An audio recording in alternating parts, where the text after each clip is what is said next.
Hello and welcome to another video. Today we've got a Sprinter medium wheelbase, high roof, ex-police. This one arrived in stock about 3 months ago, and we've only just got round to getting it to a stage when we can offer it to market. Admittedly, when it came in, it wasn't in very good state at all. I mean, above the windscreen they have all this sort of riot gear, and there's just loads and loads of work to do on these vans when they come in. But they are worth doing it because they are amazing spec, and in my opinion, the twin wheel configuration, which is very, very rare, is the optimal arrangement for pretty much any van, especially a camper conversion. So in my opinion, that's why it's worth the work. There's no corrosion on this vehicle whatsoever. We've cut, we've stitched, we've welded, we've literally rebuilt a lot of this van. This arch down here is all brand new, and Eddie Vernon, our welder, who is incredible, has done a really good job on this van. We've pretty much given it a full hit as well, and we've not used, I mean, we've had to use filler in some places, like a very, very minimal amount, but we tend to just find a bit of corrosion, cut it out and re-weld it and then get it painted. But obviously, to get the paint perfectly flat and everything else, on occasion you have to use filler. It's just part of the process, really. But there's no bodging on this. This has been done to a really, really, really high standard, and it's pretty much as it would be when it rolled out the factory 11 years ago. So yeah, I'm pretty proud to be offering this, and what a great base van it is. On the service history, which I'll get to in a second, it was reported at 101,000 miles that they put a new engine in the van, so that just shows how reliable Sprinters are. And everyone thinks Sprinters are the best, Crafters are the best, but really they're not as good, they're just as bad as everything else. So that's just me having a bit of a babble there at Sprinters. They are good vans, they are a good all-round van, but I personally think the Renault Master's best, but that's another argument for another day. I mean, if this was a Renault Master, actually, just briefly going into it, would we have had to do any rebuilding of the arches and welding up a few areas on the back doors? No, because they don't corrode.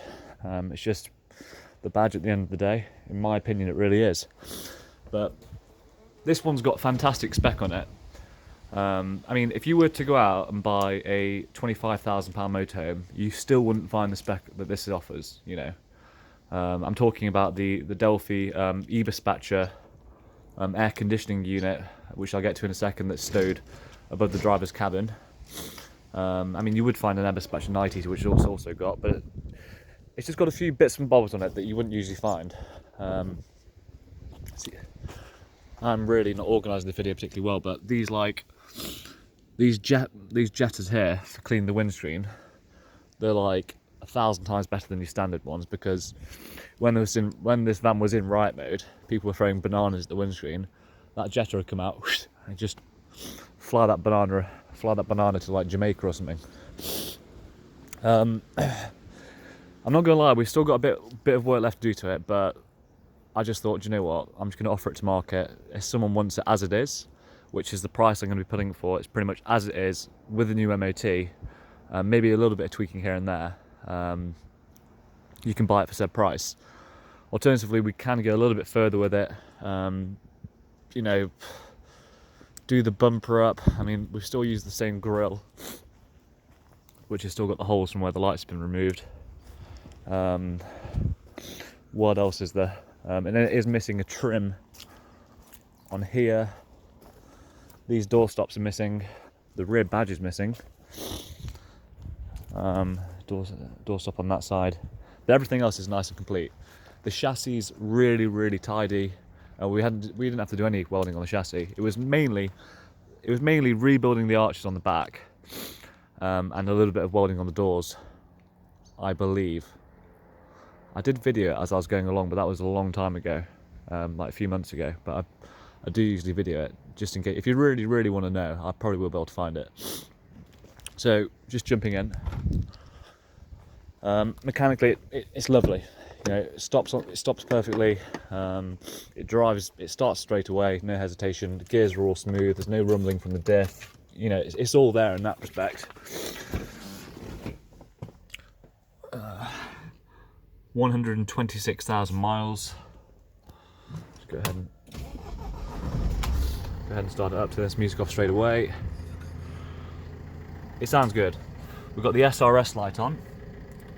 That's because we've, for some reason, which was obviously, I think it was actually a pretty poor choice, we changed it for a double passenger seat, this is the latest 2018 Mercedes passenger seat, which, by the way, is the least comfortable passenger seat you can get. I think they changed it in 2012 or 2014. In fact, don't quote me on that at all, but whatever the latest Merc passenger seat is, it's incredibly uncomfortable, and it's not designed for passengers. It's more like designed for people delivering parcels and then just getting them prepared and ready to deliver. Like, there's literally just no comfort in them at all. So I do apologise that we've put that in there. And in my opinion, what it really wants is a single passenger seat on a swivel base, and especially on a medium wheelbase where you're sort of limited on space. So yeah, that probably needs to get axed. This seat here we've thrown in here because the seat that was in here was absolutely disgusting. So we put this seat in. This is quite a nice seat. I'll probably keep that one. Try and get a matching passenger seat with this level of quality. Another thing that's worth noting on the police stuff, you have to change the door cards. All the door cards are completely knackered. They've been screwed into everywhere. The windows are usually plastic, and of course, because they're plastic and they're quite old, they just you can't see. Basically, you can't see through them. Like, they're just no good. So we've changed those on the front and passenger side, along with the door cards. We've also changed the glass on the off side and the near side from plastic to glass, which is quite expensive, but I just had to do it because the plastic ones, they're just horrible. So yeah, we've done that, and it looks really smart. I was toying with the idea of putting some windows in the back, because of course on these vans they don't have windows in the back, but at the same time, do you really want windows where you're likely to put the bed? So I thought no, I'll leave that. You know, and if the customer wants to put windows there, they can. Right, let's just jump in here.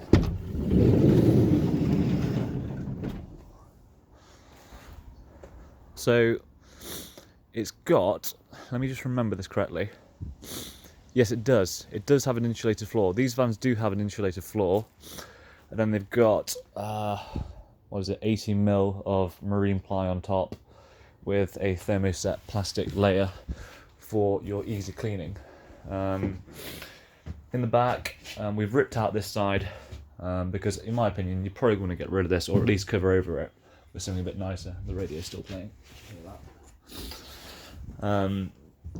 So yeah, you can see here, this is how poorly insulated they are. So people, when they come and think, oh, I'm going to buy a police van, it's already insulated, things like that, because people advertise it as that. But that's all you're getting. You know, that's all you're getting, just that. So yeah, in my opinion, it's no good. You could use that and then add more insulation to it, but a van of this caliber, in my opinion, it wants all just taking to bits and starting again. Of course, using similar things on the inside. I mean, these are quite good, I have to admit. These overhead storage lockers are quite good, storage cupboards. Moving swiftly over here, this is where the magic is. That's your Eberspacher air conditioning unit, and that feeds into the cab as well from those two locations, which is, in my opinion, is a lot better than just having in-cab air conditioning. Of course, when you're travelling across Europe in the summer, especially this year, it's been bloody warm, something like that, it's almost a necessity. You've got your extraction fans here. You can hear that bubbling away. Look at this, check this out, guys. That's pretty cool. I mean, you've got to keep those things. You've got to keep those things in there. And other than that, you haven't really got much else. You've got a diesel 90 down there, which doesn't presently work, so I need to rewire that. The air conditioning does work. So the air conditioning up here does work. But that one down there, they never work when they come in stock. Don't know why. They take various things out and they decommission them. That's why, in my opinion, from a buyer's perspective, buying from someone like us, although you do pay a bit of a premium, we do get them right for you, you know. So there's your 90 to control when it works. I'm trying to think what else is worth noting on this, man. not really a great deal. It's just a fantastic base van, you know.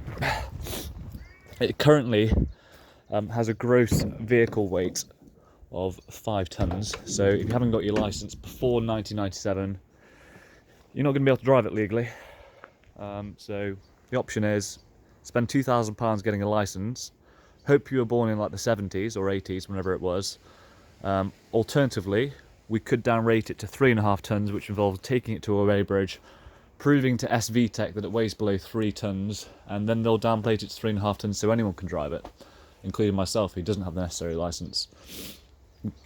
But of course, the downside to that is that you won't have a particularly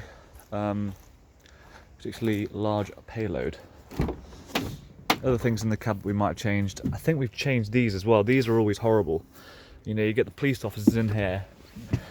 I don't know whether they're having like anxiety attacks or what because people are throwing stuff at them, but they're putting their feet on here, ruining the whole dash. So yeah, we have changed all this as well. We haven't changed that there. You've got a couple of holes there, but at the same time, they're very, very easy to swap out of another van.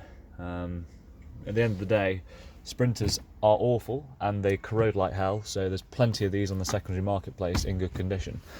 This one's replacing as well. This isn't nice, but I believe we've changed all this with the best stuff that we've got. Which obviously says something about what we've got. Here's your service history printout. Never ever helpful at all. Never ever helpful. You can pause and have a look, but always useless service histories, service A, service Bs, whatever the hell they mean. But you can see that it's been looked after to a certain extent.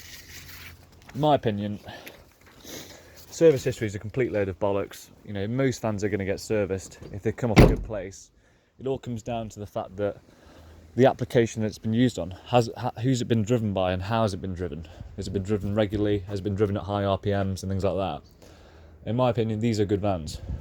You know, they're used essentially the majority of the time as buses, actually, not actually for riots. So they're just as good as a patient transport van, which of course is the best base vehicle you can get. Quick browse underneath. That's why this rubber's great. You've got your spare wheel, your amazing twin wheel configuration, which by the way, when you're going down the motorway, you know, especially in extreme weathers, by extreme weathers I just mean a little bit of rain, you just feel way more safe. You're glued to the ground, right? Definitely the way forward. But anyway, if you're looking for a tidy van that needs a bit of work, of course, you know, you're buying a base van, you're going to be converting it yourself. If you're looking for a good base van, good solid base van that's going to be reliable, that if you spend money on it, it probably will be worth more, I'll probably give it a go.